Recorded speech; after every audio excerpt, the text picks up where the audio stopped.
you want to hear a funny story? Yes, please.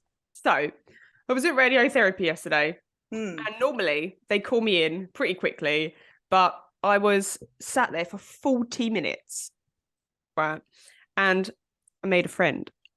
Oh. She Was she was real? talking well, I don't know whether she's my friend or not, but she was talking to this other woman, and I just butted in because that's how I make friends. And she was talking about medication that she was on, and I was like, "Oh, I'm on that medication as well, twins." And she was wearing a headscarf, and then she said to me, "Oh, did you lose your hair?" And I said, "Yeah, I did. Yeah, lost all my hair." I said, "It's coming back now." And she was asking me, she's like, "Oh, I lost all my hair as well, and I've just finished chemotherapy, so it's starting to come back." And she was asking me all these questions, how long did it take? And I said to her, like, it's come back a different color. And she got up and she come and sat next to me, and she started showing me these photos of her hair beforehand and things. So I showed her my photos of my hair beforehand, and we was having a lovely time. And then she was like, "Can I touch it?" So I was like, "Yeah, of course you can." So she's touching it's a very open waiting room as well. So there's a lot of people about. She's just feeling up my hair. That's fine. And then we was having a lovely time. And then she got called in for her radiotherapy. So she gets up and she leaves. And I was just sat there, and then other people are coming into the waiting room as well and sitting down. And the radiotherapy takes about 10 minutes. So she wasn't gone like massively long. And she came back and she picked up her stuff, and she said to me, "Oh, thanks for all the information about the hair. Really appreciate it. Like, good luck, and maybe I'll see you again." And she left. And this other woman sitting opposite me just turns to me and goes, "So do you want to tell me what that's about then?" And you know me, I'm not confrontational at all. She just had this, like, she'd adopted this pose, and she was just like leaning there, and she was like, "So do you want to tell me what that was about then?" And she had a full head of hair, so didn't bother her. Like, wasn't. I don't even know what to say. Right? So I was like dumbfounded, and I went, "Sorry, what?" She was like, "Well, do you want to tell me what that was about?" And I said, "Oh, she just like Why am I explaining myself?" I didn't know what to say. It's a whole waiting room full of people, and I said, "Oh, she lost her hair, and I also lost my hair." And I was talking to her about my hair coming back, and she appreciated that conversation. And then this woman was like, "Oh, I'm 3 weeks in." And I said, "Oh, are you having chemotherapy as well?" And she went, "No." I was like, "Oh, well, I lost my hair because of the chemotherapy." She just went, "All right." And that was the end of that.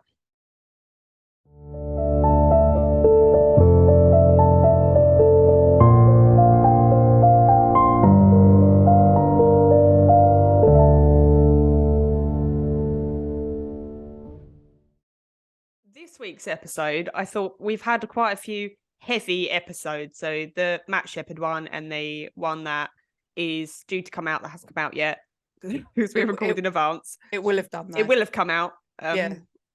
It's like, but when you're listening to or watching something that's about the future and you can't get your head around the timeline, it's like that. So it may have come out, it may not have come out, but there's a few weeks of quite heavy episodes. So I wanted this episode to be not quite so heavy.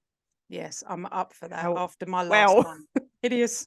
Well, it didn't really work out that way.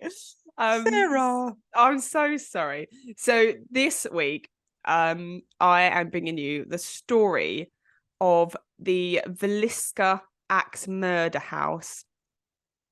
For God's sake, that is not an easier, lighter story. Well, it's regarding the paranormal side of it. So although I will cover what happened in the house, I also wanted to cover the other side of it and what happened after the murders. Cool. So try and keep it kind of like, but there is, again, trigger warning. There is murder, there's violence, as is in the title. It's an axe murder, so it's grisly, and there are 6 children that were murdered. So trigger warning, it's going to be a little bit heavy for a minute. So on a quiet residential street in Villisca, Iowa, sits a house unlike any other house on that street. Sounds like a fairy tale. Once upon a time. If Oh. only. It's not. It's a very true story. Yes. So the house that sits there, it's no longer a home. It's a museum of horrors with short overnight accommodation for anybody that is brave enough to stay there. So the Villisca Ax house is famed for its paranormal activity, and it attracts paranormal investigators from all over the world. There's people from Australia that go there that I watched, and also not just paranormal activity or investigators, anybody that is just interested in the dark, tragic history of this house. So skeptics have left believers, and believers have left scarred. And this is the story of how it came to be. We need to go there then. I'd love to. Well, wait until you hear the story and then tell me if you want to go there. I still want to go. Okay. I do not. In 1912, the house was home to Josiah Moore, his wife Sarah Moore, and their 4 young children. Herman, who was 11, Catherine, who was 10, Boyd, who was 7, and Paul, who was 5. The Moore family lived in the small town of Villisca. It was a very small town, population of maybe 2,500 people, something like that. Very small town of Villisca. And it was actually named after a Native American word, which was Villisca. And the town people thought that it meant pretty place. So they named their town after it, because that's a great name, isn't it? Your town lovely, means pretty place. Also, the founders believed the word Villisca actually means evil spirit. Brilliant. Great. Good job, guys. Research. I know. They didn't have Google back then. They didn't know. We have got Google, and we still get our facts wrong sometimes. So absolutely. So on the evening of the 9th of June, 1912, the Moore family attended a children's day at the nearby church. The mum, Sarah, she worked at the church and she organised these children's days. She helped set up the event, so naturally all of her children attended. She'd also invited a few of the neighbourhood children. There was 2 children, and they were friendly with Sarah's older daughter, Catherine. And their name is Lena, and she was 12. And I think it's Ina or Ina. I don't know if you would name your kids Lena and Ina. So I don't know. I mean, it makes it easier when you're Lena shouting. And Ina. Lena, Ina, come on. Yeah. So Lena was 12 and Ina was 8. The event didn't start until late that evening, and I think it started like around 8 p.m, which our children in bed by that time. I don't know what they're playing at. I know. I don't know what they're playing at in 1912. But it started about 8 o'clock, and by the time it finished, it was around 9:30 p.m. And it was decided that it would be too dark for Lena and Ina to walk home to their grandmother's house where they were supposed to be staying over. So they would stay the night at the Moore's family home. So the town of Villisca was actually having some issues with the power company. I don't know what issues. There was some sort of just discrepancy or something that the townspeople were having to go at the power company. And it all came to a head on that night when the power company decided enough's enough. They'd had enough of the people's demands, and they decided to shut off all of the power. Brilliant. So there was no street lamps. So it was super dark, which is why they decided the girls can't walk home by themselves. It's too dark. There's not even any street lamps. So the family, along with the 2 sisters, they walked home from the church that evening, and they got back at around between 9:45 and 10 p.m. And they thought nothing of leaving their door unlocked. So it was a very, very quiet town. Everybody left their doors unlocked. So they thought nothing of leaving it unlocked before they eventually went to bed. I bet they didn't after this. I didn't have any thoughts after this. No, I'm in the town. Yeah. So the Moore's family, along with the 2 girls that were sleeping over, were brutally murdered in their beds that night. And when I say brutally murdered, I can't stress that point enough. Oh, God. So at around midnight that night, a stranger opened the family's unlocked back door and walked inside. In one hand, he held an oil lamp that was barely lit and it cast very little light. And in the other hand, he held an axe. So he made his way past all of the sleeping children and he climbed the stairs to upstairs to where Josiah and Sarah were fast asleep. Oh. He struck Josiah in the head with the back of the axe and then moved on to Sarah, who had jumped awake by the sound of her husband's murder. And she had just enough time to raise her arms above her head before the axe came down on her skull and killed her instantly. There's something really scary. I mean, I don't want to be hit in the face or head with anything, but there's something just makes it worse with an axe. Yeah, and it was he used the blunt side of the axe, so the back of the axe, not the blade, the back of the axe, and I'll tell you why later. I don't think I want to know. No. So after he'd killed Josiah and Sarah, he made his way to the adjoining bedroom where the 4 Moores children were still asleep, and he bludgeoned them all in exactly the same way. And lastly, he came down the stairs to where Lena and Ina were sleeping in the what was like a parlor off the kitchen. It's like they used it as a guest bedroom, and he killed those 2 little girls as well. Oh God! So as stealthily as he had arrived, he left the Moores family home, taking the keys and locking the doors behind him. At around 4:30 that morning, the Moores' neighbour Mary was awake and was starting her day. Like many residents of Villisca, she had a farm to attend. So she swiftly got up and dressed and made her way outside, where she just started pottering about and doing the chores that needed to be done. So she had farm animals, she would milk the cows, feed the chickens, that sort of thing. So what began to strike her as odd was that the Moores family home was very, very silent. They had 4 young children, so normally their mornings were filled with voices, noise, laughing, screaming. You know what kids are like. It's just what I'm like. Yeah, with no kids. There was no sound at all. And the family had their own chores to do, and they were always up early in the morning. They were always out. And she would normally see Josiah near the barn, swinging his axe and chopping his firewood all day. Swinging his axe? Sorry. That's how you chop wood, isn't it? Yeah, I know. But I mean, it's just, I'm nervous about axes now. So around 6:30, Mary had finished her morning routine and there was still no sign of the family. So she actually began to start feeding the Moores family's animals, thinking that there must be a reason that they still weren't up. So she let the chickens out, fed the chickens, and she started pottering about and things. She'd seen them come home that night, which is why we know that they got home around 9:45, 10 o'clock, because Mary had seen them come home. So she knew that they were there. It wasn't like they'd stayed out all night or anything. She knew that they were there. She just didn't know why they wasn't up.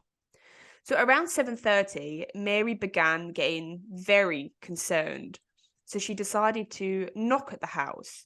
And she tried to peer through the windows, but she couldn't see anything. It was just completely pitch black.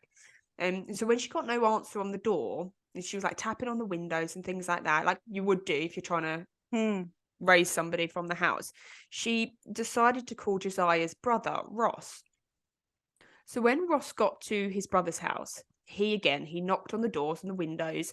He called out for anybody in the house. He was trying to obviously wake them up, and so he was calling out quite loudly, and he couldn't see anything through the windows. It was just unnaturally dark in the house. So a very worried Ross got his own keys out, and he managed to find a key of his own that unlocked the front door. So I think back in 1912, they didn't have locks like what we did. I think they had a very generic lock. So it wasn't house specific where you needed a different key for every house. Yeah, so if you had that kind of lock. If you had that kind of lock, yeah. So Ross's key actually unlocked the the front door of the Moores home. With the So with the dad? door now open and the house was completely silent, Ross entered the Moores home, and Mary had decided to stay in the porch. She didn't want to go into the house. She just had this gut feeling, don't go in there, I'm going to stay in the porch. So he went as far as the parlour, which, like I say, was, as you open the front door, there was like the kitchen area, and then to the left of that was the room where the two girls were sleeping. So he went as far as the parlour, which is the small room off the kitchen that the Moores were using as a spare bedroom, and he saw 2 single beds with 2 small children still occupying them. They were covered from head to toe with a blanket, and the blankets were completely covered in blood. Yeah, I bet. So he immediately left the house and he instructed Mary to call the sheriff. So the city marshal, Hank Horton, was the first to arrive. You have to remember that this is a very, very small town. There's very little crime. And it was actually a dry town, which means that there was zero alcohol. So he wasn't even used to dealing with like drunk brawls or drunk and disorderly. Drunk and disorderly. So it was a very, very quiet town. So poor Hank, as you can well imagine, was very out of his depth. So when Hank entered the home, he discovered in the guest bedroom on the first floor were the bodies of Lena and Ina Sillinger. Both girls' faces had been covered over with like a coat, and then their bodies were covered with a blanket. Ina was still laid in a bed as if she was sleeping.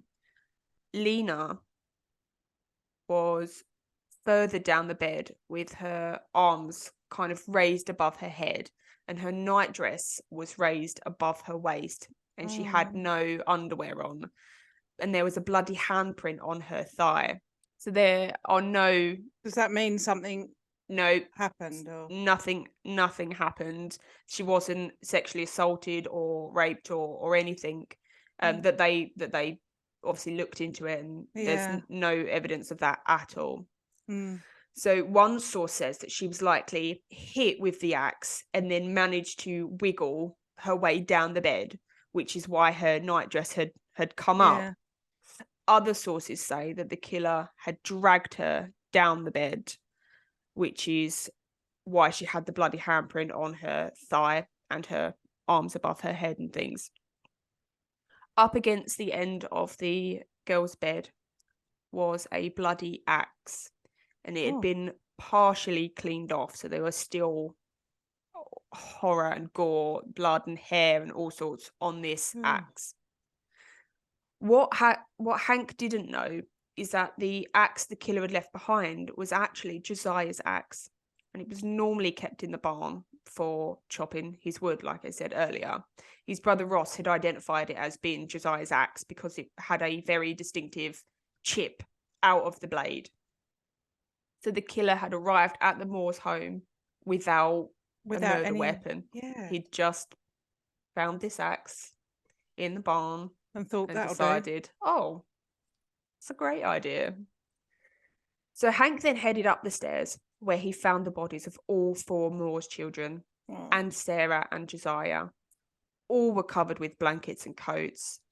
Every window in the house had been covered over, which was why it was so dark in there. It was a very old house. There was no electricity in the house. There was no plumbing in the house.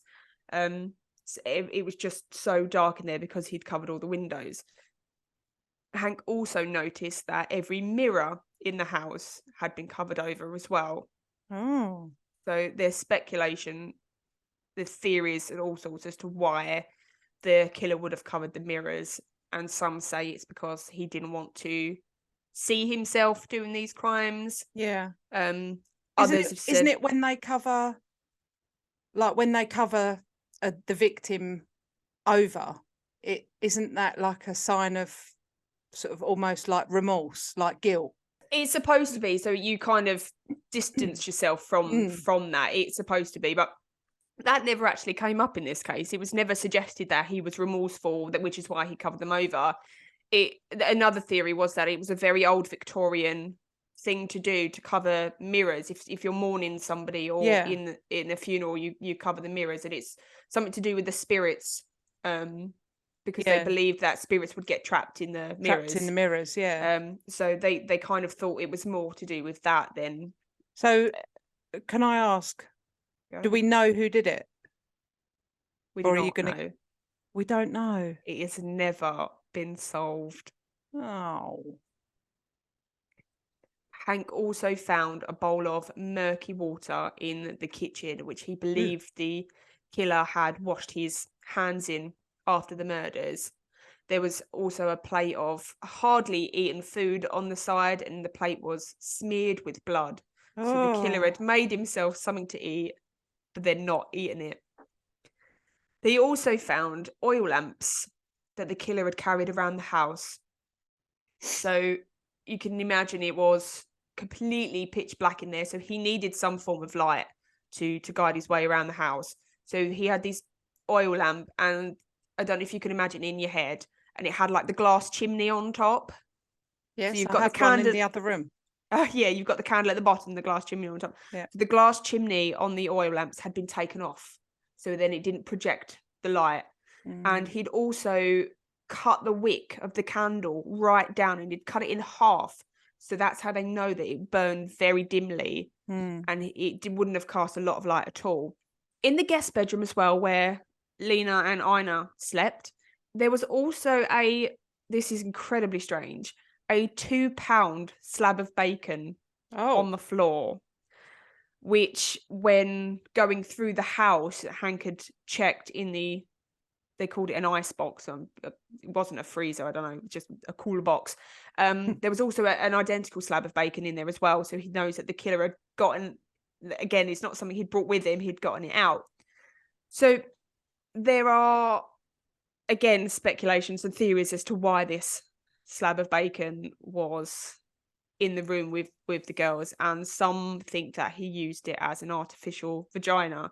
So he'd dragged Lena down the bed and kind of positioned her in this fashion, and then used the slab of bacon. Oh, God. But nobody knows. That's Was just there speculation. evidence of that though? Like, in some sources that I read, it said that there was seminal fluid found. Okay. But it was 1912. They didn't have the DNA. No. They barely had fingerprinting analysis, so they didn't have DNA. They didn't have electric or anything. Yeah. In that house. So I can't imagine, I might be completely wrong, but I can't imagine that they could have tested a sample and been like, that's so. It's just speculation. It's just so random to have this slab of bacon that they have theorized why it could possibly be there, but nobody knows. So once word got out to the town about the Moores murder, a crowd started gathering around the house. More than 100 people showed up to the house. They walked in the house. No. They walked around the house. They touched the axe. They touched the bodies. Somebody even took a piece of Josiah's skull, which he'd later kept in a box on display in his workshop. Why? I mean, I think it was morbid curiosity. They didn't. I get that. And I think there's a lot of things that I think anyone, I guess people that are listening to this podcast like us, have got that morbid curiosity, and you kind of want to go to these places and see it for yourself. And I went on a tour in London that was the sites of Jack the Ripper's murders. Yeah. And I had I can understand really surreal feeling of like in London and standing there thinking, I'm standing right where someone met their end, and these railings were, just my thought process, but, these railings were at one point sort of covered in blood, and whoever Jack the Ripper was would have been standing right here. And I kind of had that real surreal moment of that. So I do get it. I would like to hope anyway that I wouldn't be taking parts of the victims home as... And the bodies were still there. It wasn't like, there's a piece of skull left behind. He's taken it from the body that was laying on the bed. Oh, that's horrendous, isn't it? So all of these people walking about with these bludgeoned children in the house, and that's awful, isn't it? And it was absolutely grisly. But so the crime scene had been completely contaminated. There was no such thing as crime scene tape in 1912. No. And they just barely, like I say, had the technology for fingerprint analysis, but there was no data to compare it to.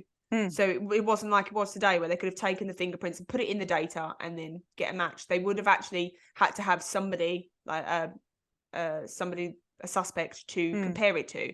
But they didn't even take fingerprint samples. So they I'm amazed that they had anything to do with fingerprints. Yeah, I know. It just seems like such a long so long ago. Yeah.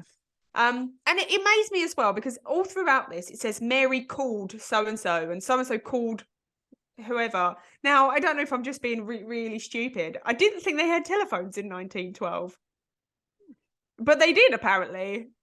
Maybe she literally called them. Fred. Maybe. It was developed in 1876. No, that's crazy. Yeah, that's really crazy. So they were experts at it. Yeah, Alexander Graham Bell won the first US patent for the device in 1876. Wowzers. Well, there you go then. Mobiles and everything. Yeah. So, like I say, that no fingerprints were taken. Nothing was ever really done about protecting this crime scene. And when specialists showed up, they did their best to try and figure out what had happened. They eventually got bloodhounds in to kind of sniff the area, but that didn't go anywhere because the hundreds of people had been in this house, so they didn't pick up the scent of the killer or anything. But they noticed he might have even been there, mightn't he? He might have been one of the people that went back, because they say that murderers like to return to the scene of the crime. Yeah, we'll never know. Nobody knows. Maybe he was there to get the rest of his bacon. Maybe they'll finish his sandwich. Maybe. But so when the specialists turned up, they noticed that each body had not just been hit with the blunt side of the axe, they had been mutilated with this axe. So they figured this out based on the blood pooling and things like that. There was a shoe upstairs, one of Sarah's shoes next to the bed, that what they're saying is that when Josiah was hit, the blood fell off the bed and into the shoe. And then the killer went downstairs and he murdered the children. And then he came back up the stairs and he knocked the shoe over, so the blood spilled out. So that's how they know that he went back up there, and then fresh blood was then found elsewhere. So that's pretty smart, isn't it? Yeah. Well, we've got to give them, they invented the telephone in 1874 or whatever it was. 76. 76. So they estimated that each person had been repeatedly struck about 30 times with this blunt side of the axe. And they said that Josiah especially had been hit so many times and with such force that his eyes had turned to liquid. His eyes were completely missing and they had turned to liquid. So still to this day, you can see gouge marks in the ceiling and the walls where on the upswing, swinging. Yeah, on the upswing where you had the actual axe head, it was hitting the ceiling and it was hitting the walls and things like that. So it's all these gouge marks in the ceiling and in the walls, and there was even like a circle of axe marks in the downstairs children's bedroom, where they said it was almost like it was either a celebratory swinging the axe round type thing, or it was like such a frenzied attack that he'd left all of these scattered marks on the ceiling. But they said that the reason that he used the blunt side of the axe was because he didn't want to get the sharp end stuck. So chopping into it, he didn't want it to get stuck in the woodwork or the bed or the bodies or anything like that. So it was quicker to crush the skull with the backside of the axe. So as you mentioned earlier, the townspeople were all panicked by this. I think that evening they created this sort of mob with pitchforks and torches and things, and they kind of went out looking for this killer. But obviously they didn't find anything. But they went around buying locks and bolts for their homes and making sure that they locked their doors from now on. So they had no idea. Next. Yeah, they had no idea who this killer was. They didn't know if it was a local person and that he was going to try again or go to a different house or anything. So despite the fact that there was no witnesses to the murders and they had absolutely no idea kind of who had done it, there quickly became two suspects. So Iowa State Senator Frank Jones, he was one of the suspects. And the reason being was that Josiah had worked for Frank at the Joneses store for several years until Josiah had eventually moved and started his own company 5 years before the murder. So in 1908, according to residents, Jones was extremely upset that Moore had left his company, and he'd taken this. I don't know if you've heard of John Deere, like the tractor, the tractors, the tractors and things. He'd taken that franchise with him when he left. So Frank was furious about this. And there was also rumor about the town that Josiah Moore was having an affair with Jones's daughter-in-law, Donna. And it was believed that Frank Jones didn't commit the murders himself, but that he'd hired a hitman by the name of William Mansfield. William Mansfield was a suspected serial killer, believed to be responsible for the murder of his wife, infant child, and his in-laws, all with an axe, as well as other murders in Kansas just 4 days before the Villisca murders took place. So they believed that William Mansfield, he was already known to be this axe murderer. So they thought that he had been hired to kill the family. Yeah, I mean, that's a pretty good bet, isn't it? It turns out there's a lot of axe murders that happen around that time. It's quite a common thing to kill somebody with an axe. It's a very axey kind of time. There was a lot of axes just laying about, I think. You know, if you're just walking around and you see an axe, it compels you to use it. Yep. I mean, I've got two. Oh, goodness. Next week's story. So, top of people's list of suspects was travelling minister named Reverend George Kelly, who was arrested in 1917 after years of sending inquiring letters about the murders to police and family members of the victims, harassing them. He'd also been previously arrested for sending obscene material through the mail. He'd been in a mental hospital, and he was actually known around town as a peeping Tom and a bit of a pervert. So people suspected him. Kelly was also left-handed, which the police determined, or the experts determined, that from the blood spatter and the positioning in the room. It was a very small house. So in the bedroom, based on the axe gouge marks and things, it would have had to be somebody left-handed to have done this. That counts me out. Yeah. He also had a history with the Moore family. So he, like I say, he was a bit of a peeping Tom, and he'd be watching them at church and about the town. And a dry cleaner in a nearby town had actually received bloody clothing from Kelly, George Kelly, a few days after the murders. So he'd actually sent I think it was a t-shirt covered in blood to this dry cleaner. So he was top of their suspect list. And he'd also been asking the police repeatedly for access to the home after the crime. And he'd been posing as a Scotland Yard officer. So like you said earlier, people like to go back to the scene of the crime. So after his arrest, Reverend George Kelly made a full confession to the Villisca slayings. However, this confession came after hours and hours of interrogation, and his confession went something like this. I did kill them. Maybe I did. Maybe you did. Maybe I didn't.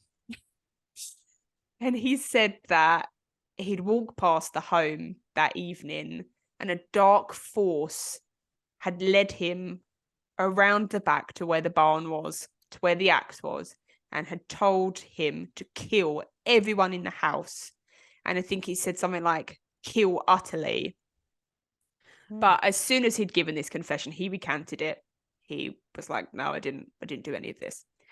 He went to trial twice for these murders, and the first trial ended in a hung jury, and the second trial resulted in an acquittal. So he was never charged with these murders. So still to this day, nobody knows who committed these crimes. There are speculation, obviously, about who could have committed these crimes, but nobody knows. And I don't think anybody will ever know, because there's no way to tie anybody to this crime.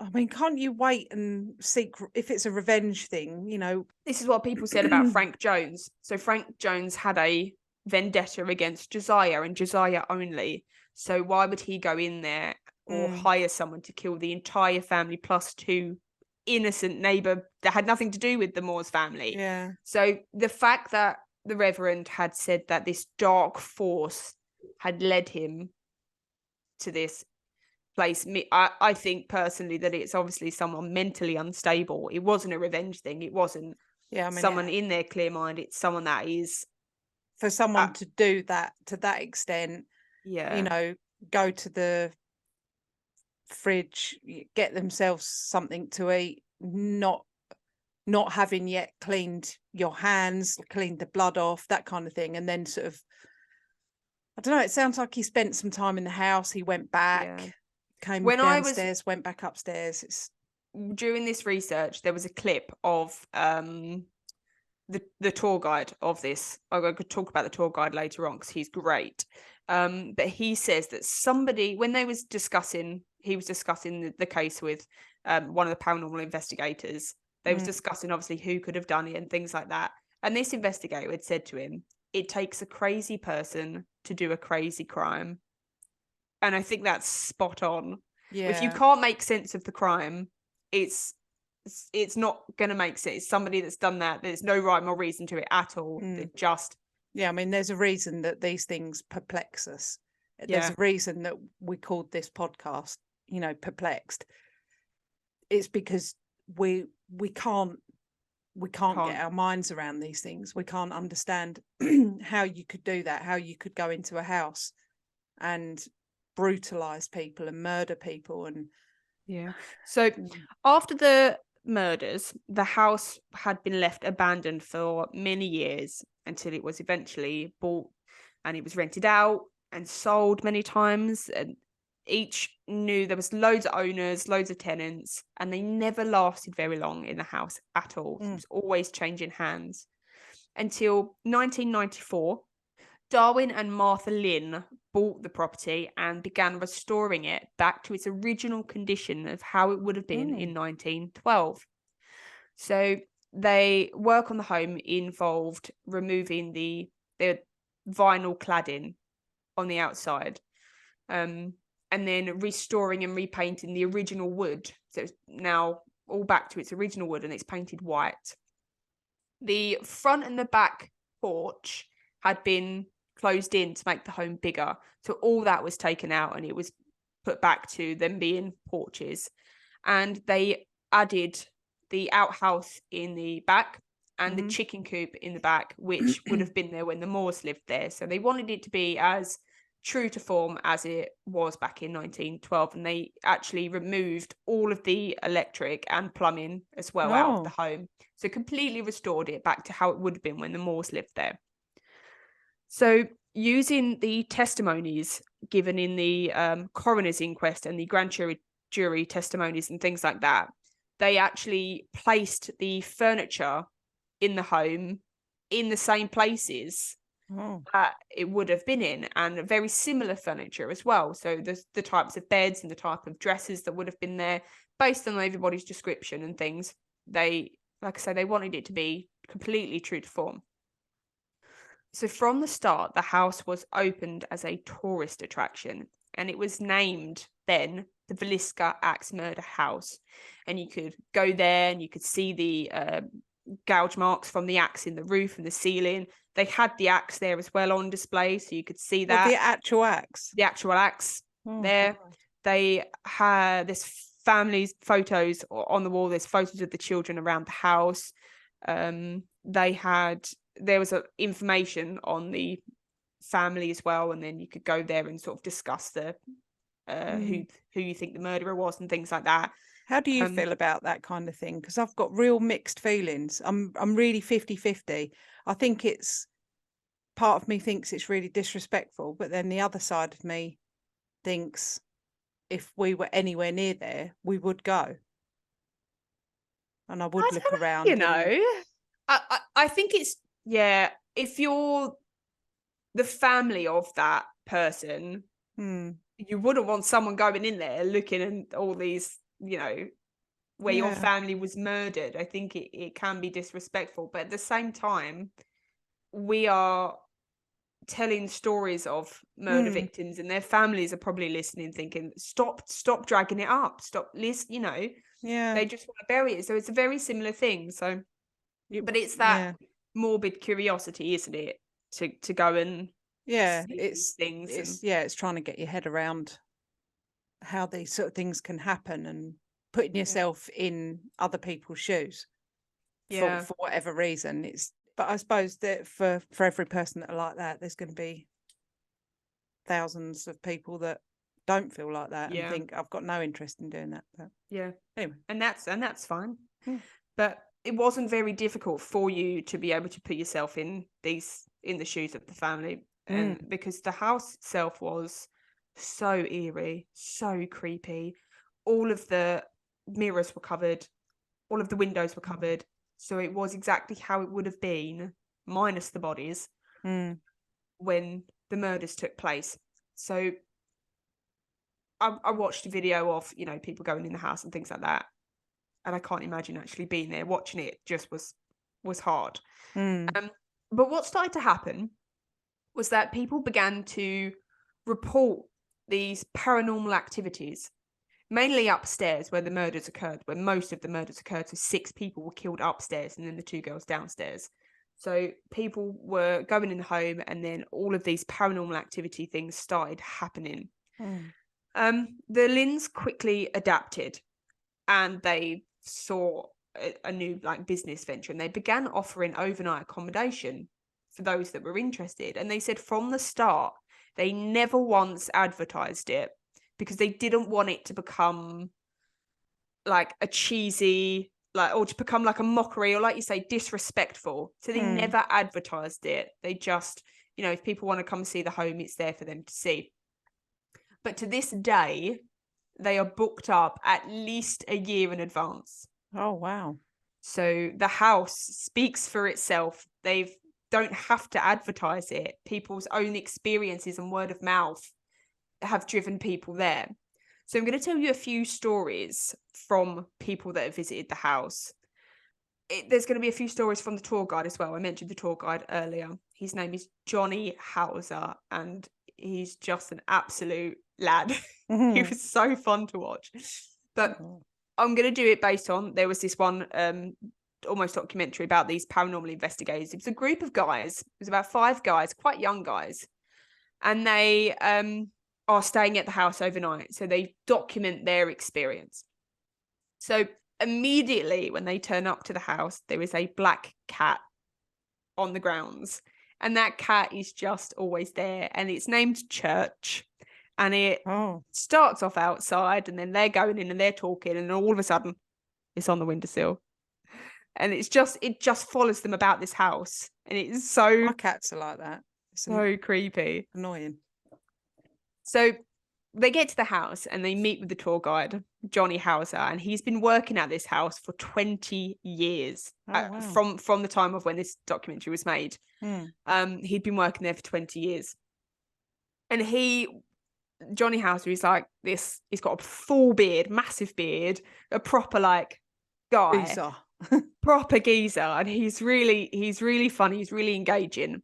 And he said when he first worked there, it was just a job. He didn't care about the paranormal things. He didn't believe in ghosts. He didn't believe in the paranormal. He said, but now working there, he fully believes that the house is haunted. And he's seen thousands of people's that have gone over the year. I just said peoples. I did notice that. I was going to let it go, but no, people are listening. They're going to go peoples, and then it's going to distract them. So they've seen thousands of people over the years that have come to this house being skeptical, which you can imagine I would go there and I'd be very skeptical. Yeah. But they've left believers, or they've left terrified, and they've not been able to stay the night. So he tells these lads, this group of investigators, he tells them a story. He tells them a few stories from people's experiences. And there was these another night, years earlier, a group of paranormal investigators had gone to the house, and they had set up their EVP machines. So the EVP machines are the electronic voice phenomenons, and they capture the sound of spirits talking and things, just sort of all they capture, you know, door slamming, things like that, footprints. So they footprints or footsteps. Oh, what's wrong with me today? Footsteps. So they go up to the top of the house into the bedroom, and they set up their EVP machine, and then they go back downstairs and they're having a chat with Johnny outside.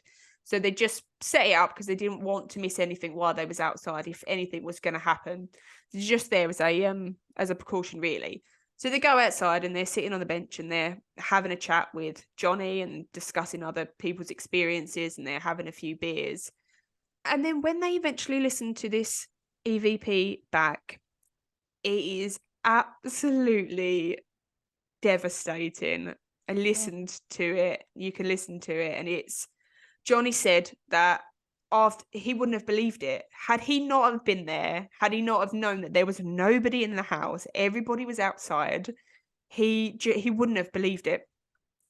So the EVP, there is a lot of white noise, there's a lot of static and crackly noises and things like that, and then all of a sudden you can hear screaming, like children, the voices of children screaming. Oh my God. And the terror in these screams are so authentic and so genuine that I think it would be hard to replicate. And it was voices that it wasn't just one voice. There was screams and then another scream, and then some were further away and some were closer, and it was just the terror in those screams was something that I just don't think you could replicate it. And it's so sad to listen to it.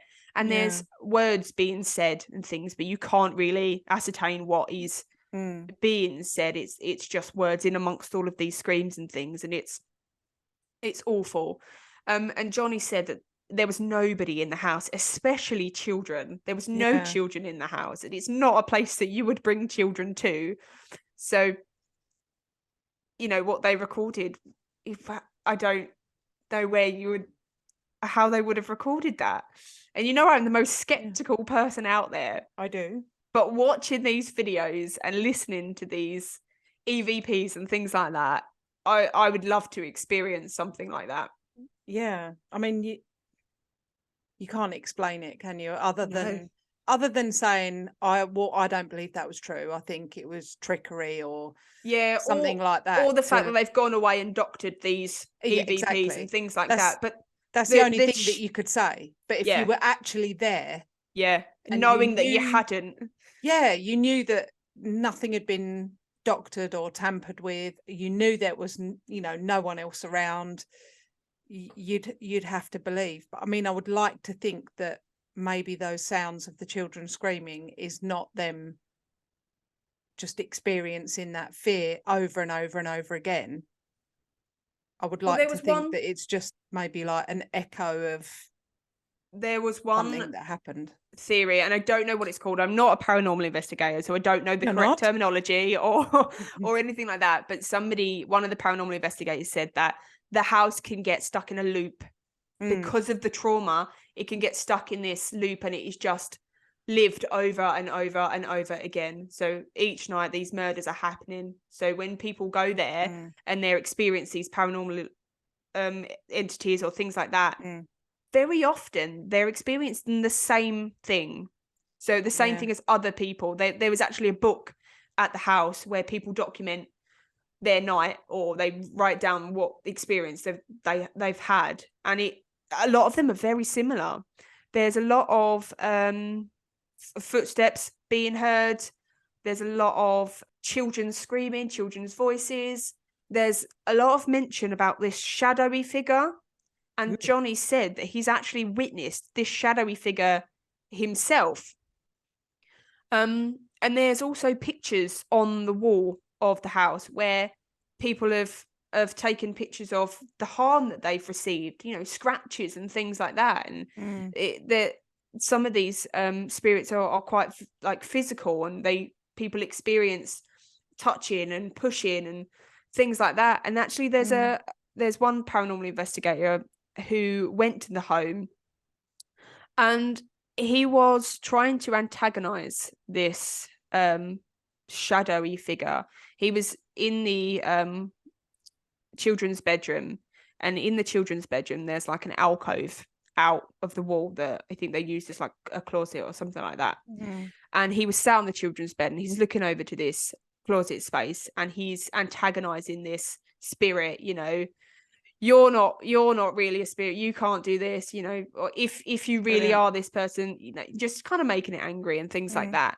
And he said the next thing he knew, he'd woken up with a knife in his chest.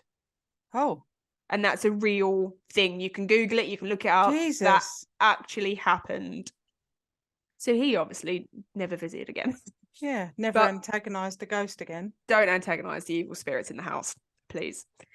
I really hope that even if it is the house is stuck in this loop, well, the whole family are not actually reliving it. I hope it's like a sort of an echo on loop. Yeah, bad the house energy, holds on to that bad energy. Yeah, absolutely, and it just keeps going through it like I said, echoes of the past kind of thing. And it's not them stuck there, because for those little short lives that those children had, I would like to think that they're somewhere nice, like in heaven and whatever you believe comes after. But I would like to think that they're having something nice happening, and they're not reliving that horrendous night. Yeah, it's hideous, that.